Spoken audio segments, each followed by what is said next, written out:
piece was, because I really believe it's national security. And is there action that should be taken against the New York Times publisher? It was very different from living anywhere else that I've lived in. It wasn't what towers are usually perceived to be.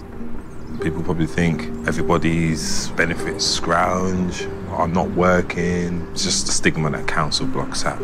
No, it wasn't true. I would say the tower is no different to any street in London where you have multi-faiths, different languages, some people that are working, some people that are on benefits, you know. It's just that we were all in the tower. The tower from the outside, it looked old, but on the inside was like a different place.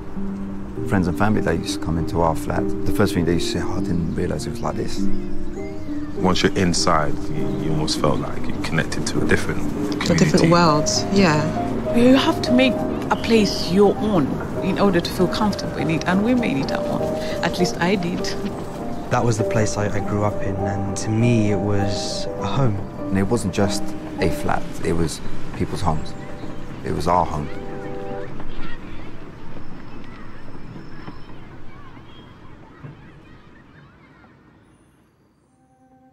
I just said yes. I really liked the view and the space. It was, oh my God, it's like, I'm not going to find any spacious flats like this one. The first time we saw our flat, it was, for us, we like fell in love with the flat. When I first walked into the flat, it was very big because there was nothing in it, obviously. It was very airy, very bright. We had a lot of windows. I mean, it was the 18th floor, and you look out the window and you can see the whole of London.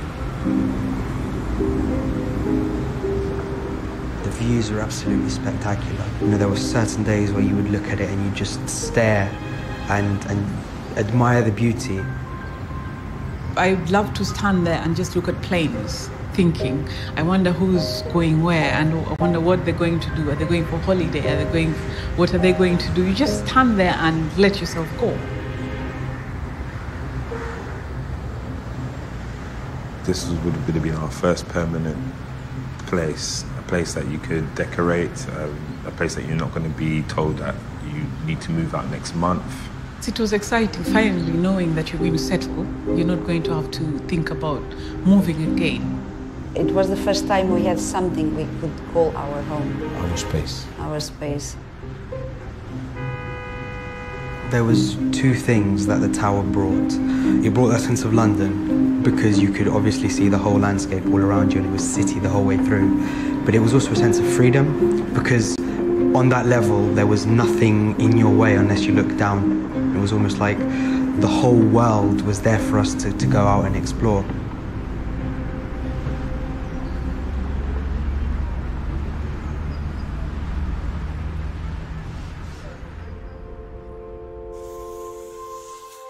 Our flat, I used to call it a greenhouse.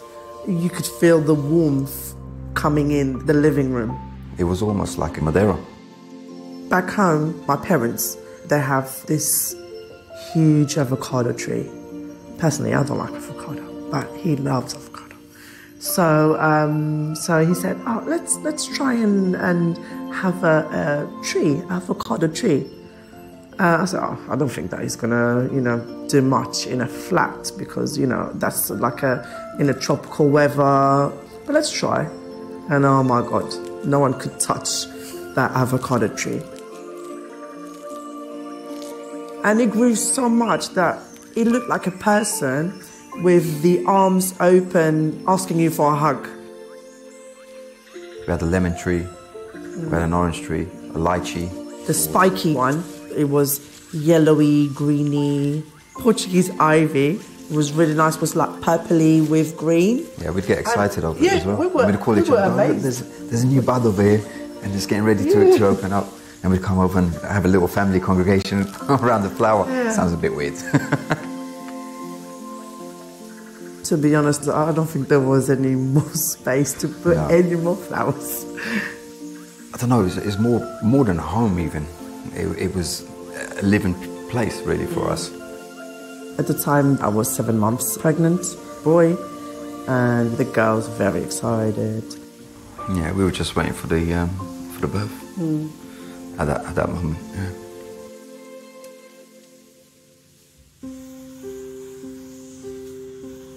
I painted each and every room cream color.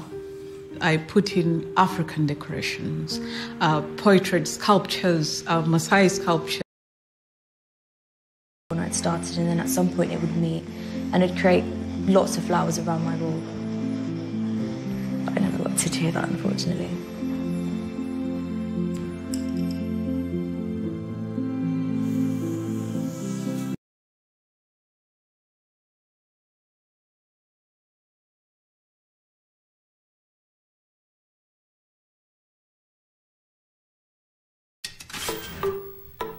From day one, Channel 4 has always been about fresh perspectives. The lashings of ginger beer! With 35 years of groundbreaking shows. Luckily, the amount of heroin I use is harmless. Nurturing new talent. I is the only non-batty presenter on the whole of Channel 4. Placing diversity at the heart of the agenda. Fool! And always pushing the boundaries through innovation.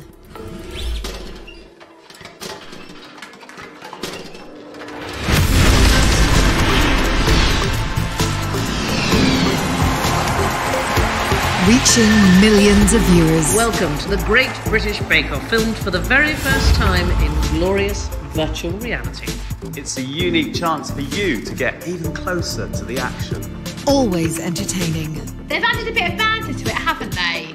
Sandy and Liam. No. And creating hit shows. Are you sure you don't want to change really before we go out? Are you going to wear that? Yeah, I'm going to wear that. You do realise there's going to be other members of the public and stuff. This is what they always do to us. They always do. They make fun of what makes you wear ridiculous shirts. Putting you into the heart of the action.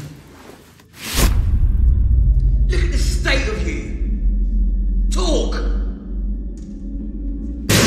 Talk! What is wrong with you? Get him out of here! Coming up. Channel 4 works with over 300 production companies. Investigating. Supporting and sustaining 17,000 jobs. Yeah, come on. Adding over 1.2 billion to the UK economy. But tackling issues across the globe. There is a huge number of people coming out here to volunteer to try and get people out of the rubble. And if you just look behind you, you will see what is the most amazing scene of people painstakingly bringing out pieces of wreckage, piece by piece. They have to be absolutely painstakingly careful about this, because if they bring something too big, the whole lot could collapse. Amazing stories from the world's best storytellers. Hello, I'm Grayson Perry, and I'm with the Takuna people in deepest Amazonia in Brazil. Why don't you have a look around?